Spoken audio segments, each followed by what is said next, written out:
Shy Parvati அம்மா முக்கால் சத்தியம். தமிழ்நாடு நேமினேஷன் கணக்கை இன்னைக்கு கணக்கை முடிச்சிருவார். நேமினேஷன் கணக்கை முடிச்ச உடனே ஆட்டா முடிக்க நேமினேஷன் வாங்குற கணக்கு அதிகாரி, அவன் கொடுக்குற கணக்கு அரசியல்வாதி, எல்லா கணக்குமே இன்னைக்கு பிடிங்கிடுவார்.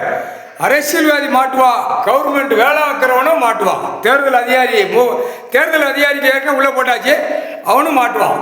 இராணுவ வானரப்படை முப்படை தரப்படை எல்லாம் உள்ள வரையில சென்னை மெட்ராஸ்லேருந்து கணக்கு எடுக்கல. எலெக்ஷன் தேர்தல் அதிகாரியை தூக்கி செயலரையில் ஏற்றிடுவார். வெளியே வர முடியாதா?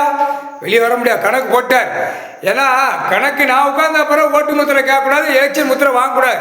கணக்கு உனக்கு அதிகாரி கொடுத்தானா கொடுக்கலையா? பார்க்குற கணக்கில் கைலாசத்தில் கணக்கு போடுறார், பார்த்தியா பார்க்கலையா? அப்போ ஒட்டு மொத்தமாக அடிக்கல, அடி கருமடி விடும். பார்த்தியா, கிளி கீழே விழுந்தது. அப்போ என்ன அர்த்தம்? பறவைகள் பூரா தப்பிக்கும், மானிட பேப்பரும் செயலறைக்கு உள்ளே போவேன்.